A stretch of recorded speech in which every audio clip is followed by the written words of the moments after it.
Bonjour à tous. L'innovation ne se cache pas que dans les grands groupes que nous avons l'habitude de croiser dans les décideurs de l'innovation. Non, l'innovation, c'est aussi la vie et même le quotidien des startups dont c'est la raison principale d'exister.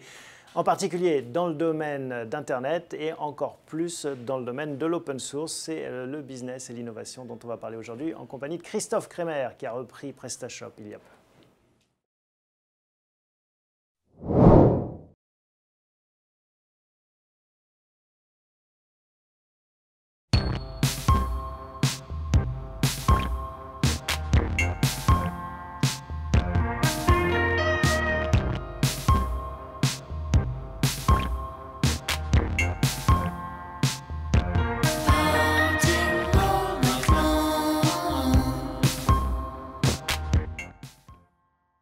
Christophe Kremer, bonjour. Bonjour. Merci de nous accueillir dans vos bureaux ici. On est à Paris, boulevard des Capucines, en plein centre de la capitale et pourtant dans une start-up. On va parler ensemble de l'innovation dans les start-up et aussi dans le domaine de l'open source parce que c'est une de vos spécialités. Oui. On sent la start-up d'ailleurs, on gêne tout le monde. Là, on sent qu'on est surpeuplé, ça grossit vite. Oui, ça grossit vite et puis vous avez vu la moyenne d'âge, elle est de 25 ans. On a beaucoup de jeunes, ils sont dynamiques, ils sont performants, ils sont géniaux et ils font avancer le monde, notamment dans le e-commerce. Parce que c'est vrai, un décideur de l'innovation, on rencontre beaucoup de grands groupes qui innovent, qui ont des budgets, des équipes. Vous, c'est quasiment 100% de vos équipes qui sont obligées d'innover. C'est la raison d'être d'une start-up. Oui, exactement. C'est-à-dire, nous, on doit prendre notre place dans le monde du e-commerce. Ceci étant dit, le e-commerce est vraiment très favorable à l'innovation. Si on regarde un site d'il y a 3 ans, il est juste dépassé aujourd'hui. En permanence, notamment dans le e-commerce, il faut s'adapter aux attentes des consommateurs, leur apporter des nouvelles fonctionnalités. Alors, pour revenir sur la croissance de PrestaShop, on était 17 il y a un an, on est 62 aujourd'hui. Donc, on constitue les équipes pour être toujours devant en termes d'innovation, justement. Comment est-ce qu'on fait, alors justement, pour gérer cette innovation permanente et ce rythme frénétique de l'innovation qu'on observe dans le domaine d'Internet en général et en particulier dans l'e-commerce ? Alors, il n'y a pas de recette miracle, on imagine bien dans l'innovation, parce que l'innovation, c'est justement trouver des choses nouvelles. Je dirais que la première chose, c'est de ne pas avoir peur de se tromper. Donc, il faut essayer beaucoup. Voilà, c'est un collaborateur, il a le droit d'essayer des choses nouvelles et puis de s'apercevoir que finalement, ce n'est pas exactement ce qu'il fallait faire. Dans un grand groupe, c'est souvent difficile d'organiser de l'innovation parce qu'on a peur de l'échec. Eh bien, il ne faut pas avoir peur de l'échec. Ensuite, il faut laisser les jeunes réfléchir, il faut laisser les jeunes avancer. C'est aussi leur monde, le e-commerce, comparer aux concurrents, toujours faire mieux que les concurrents et puis essayer de prendre une étape d'avance, c'est toujours ça qui compte. Ça, c'est le discours, c'est la théorie, ne pas avoir peur de l'échec, laisser les jeunes gambader pour innover. Dans la réalité, on le sait, une entreprise, un chef d'entreprise, a fortiori si elle est petite, fait attention à la rentabilité. On ne peut pas se dire que voilà, mes collaborateurs vont passer trop de temps à essayer des choses en dehors du cœur du business. Oui, mais je crois quand même que l'innovation, c'est aussi un état d'esprit.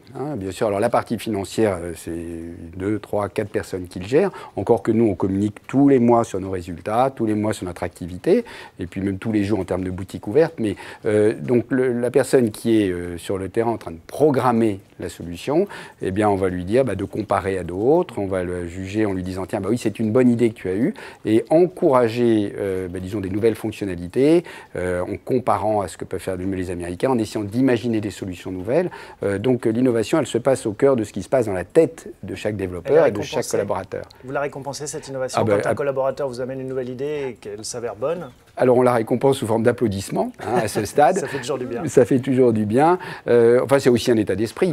Donc on a tous la fierté d'avoir contribué à tel ou tel événement, d'avoir des bonnes revues. On a eu le prix de la meilleure solution open source e-commerce en 2010, tout le monde était trop fier.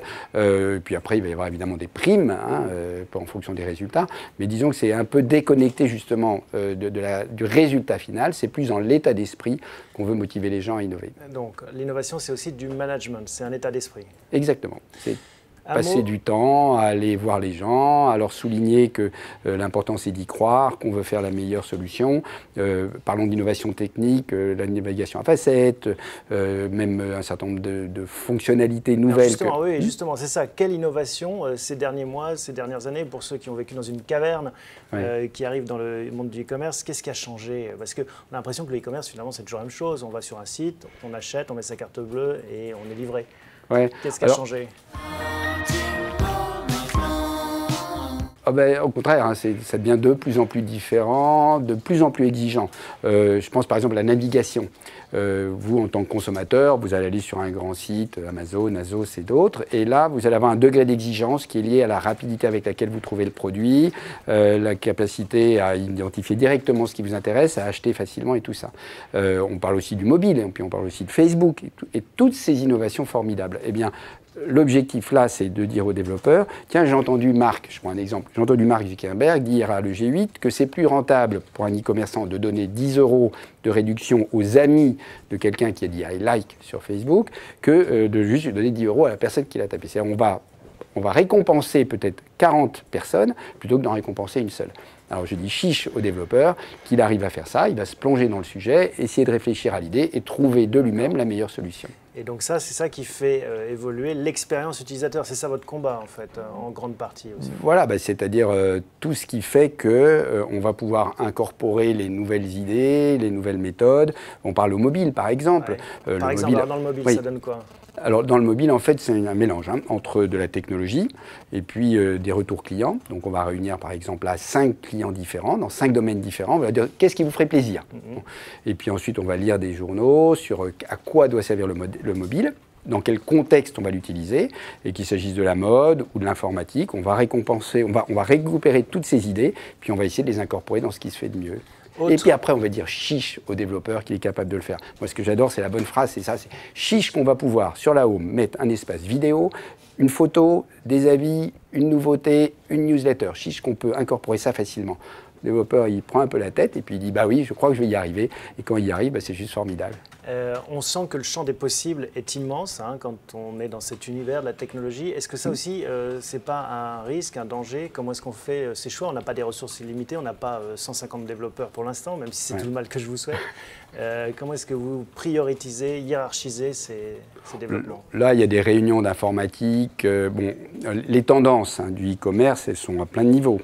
On peut dire que le social shopping, c'en est une, la solution mobile en est une autre. Ça, c'est des tendances très lourdes, très puissantes, sur lesquelles il faut absolument être quand on s'appelle PrestaShop.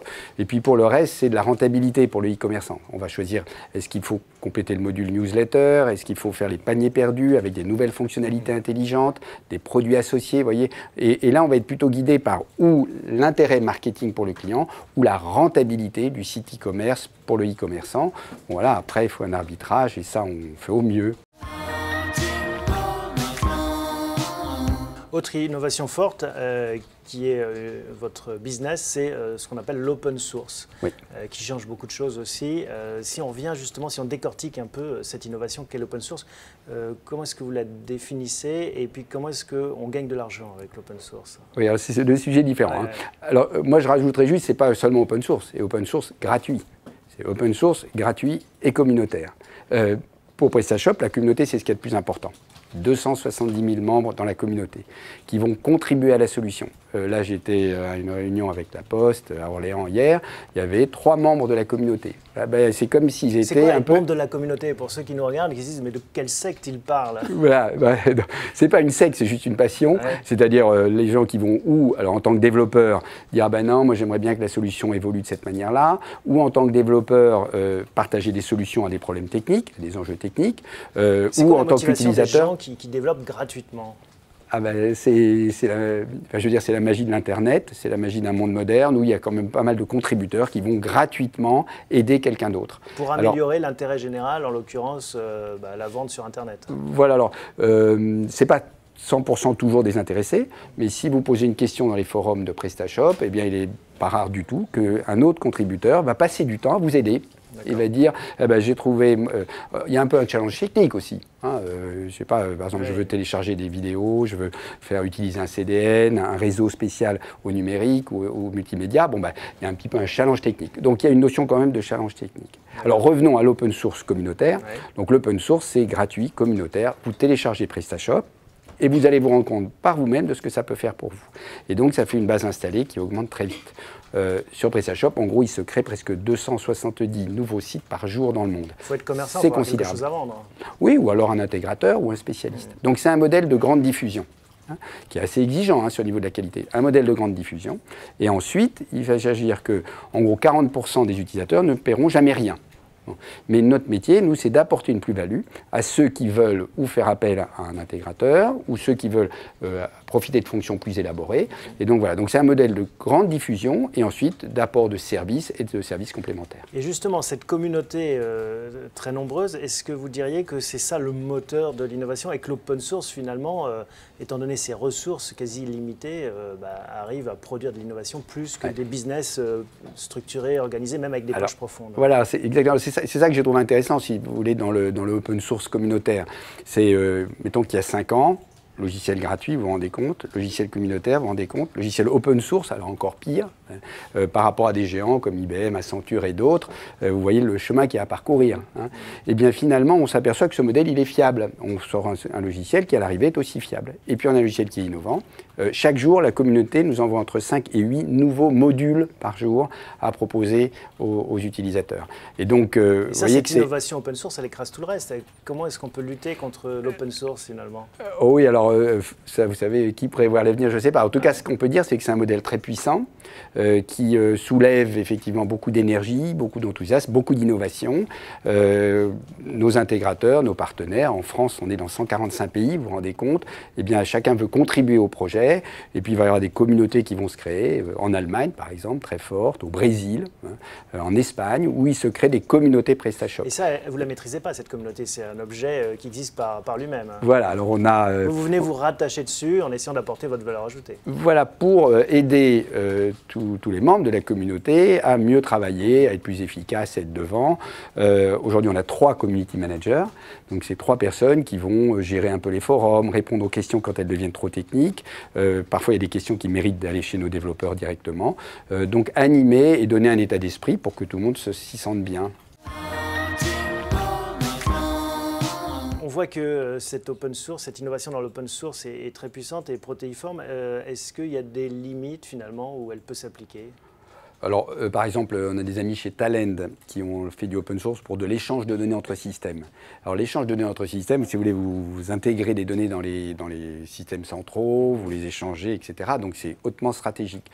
Eh bien, le open source marche très bien dans ces domaines-là aussi. C'est-à-dire que c'est difficile de dire qu'il y a un domaine où l'open source ne peut pas fonctionner. Par contre, ce qu'on peut dire, c'est qu'il y a sans doute la place dans chaque secteur pour plusieurs acteurs, dont un acteur open source, dont 1 ou 2 acteurs propriétaires.